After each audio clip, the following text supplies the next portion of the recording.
Stop what you're doing, read the Bible with your boy as we dive into Proverbs chapter 12, starting at verse 11. Those who work their land will have abundant food, but those who chase fantasies have no sense. Now, before we even dive into this, no, this is not a scripture that is dedicated to demolishing and destroying your dreams or whatever it is that you believe God has put on your heart to go after. Here is where logic, reasoning, and wisdom step into play to determine if what's actually on our hearts is of God, is a dream that God desires us to step into, or is it just something that we want to do because it's something we've always wanted to do? And ultimately, how we determine that is whether or not the presence of God is with us in this journey. Okay. Is this something that God is approving in our lives? Have we actually taken our direction, what's in front of us, our steps in front of us, to God in prayer to determine if this is where we should go, if this is what we should get involved with, if this is the steps that we need to take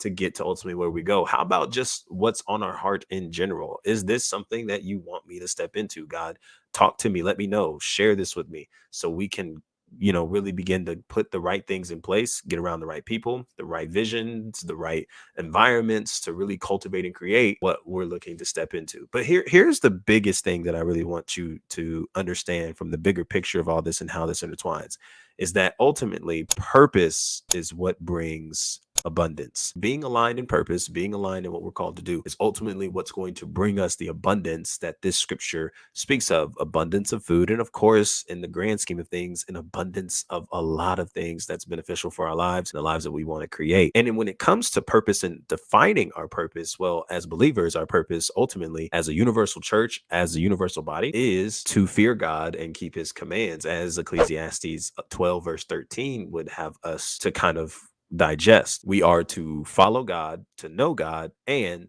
to go and make disciples. And your calling is the lane, the assignment, the location in which this is actually to be cultivated. That can be on your job, can be in the business you create, can be in a way, shape, or form the career that you end up having as a result of walking in your purpose. But don't get it twisted. Your career itself is not your purpose. Rather, knowing God, making disciples, and being obedient to him in the calling and locations he takes you in order to cultivate such a purpose is your purpose. So it kind of ultimately brings a dilemma to quite a few of us, doesn't it? Because there's a lot of things that we want to do, dreams and fantasies that we have in our minds. If you're like me, you maybe wanted to be an NBA player. You maybe want to be an NFL player. You want to go and do massive things in your life. Be an artist, record music, have albums, do all kinds of things that you've maybe envisioned yourself doing from a young age, or maybe just recently thought of. And it's not to say that those dreams, those fantasies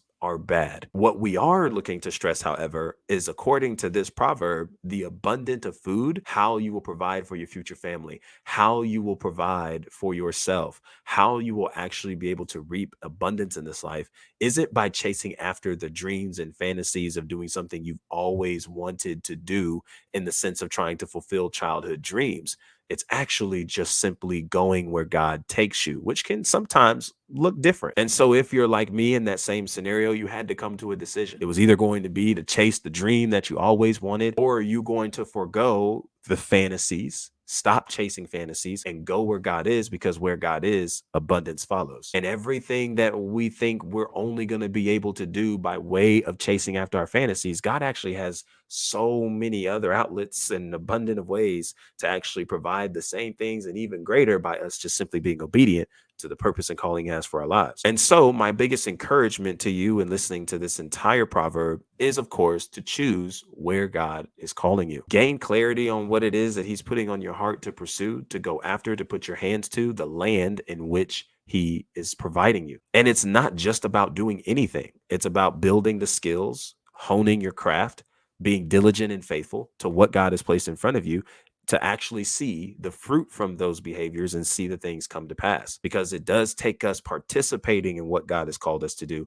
to actually see the fruition of what God has called us to do through our lives. And as for my singles, of course, I'm going to connect all of this to the relationships as we're looking to build healthy, happy, whole, and biblical relationships around here. I encourage you to use this text as something to build your desire to create and cultivate the 3 C's of relationships: relationship with your creator, relationship with your calling, and relationship with your capacity. Because these 3 things is actually what's going to create the abundance you're looking for in your life by way of being obedient and putting your hands to cultivating such. And it'll create room for really what you're looking for: marriage, family, stability, by simply being aligned in purpose and your calling. So I know you got crazy dreams. I know you want to go do crazy things, but is it what God's calling you to do? Because around here, we chasing purpose, committing to purpose. And it only makes sense to go all out on purpose and not get caught up in chasing fantasies to the point that we can no longer be who we need to be or be where we need to be for the lives around us. Somebody's waiting on you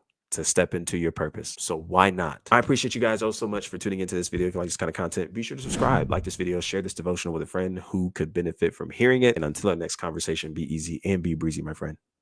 Peace.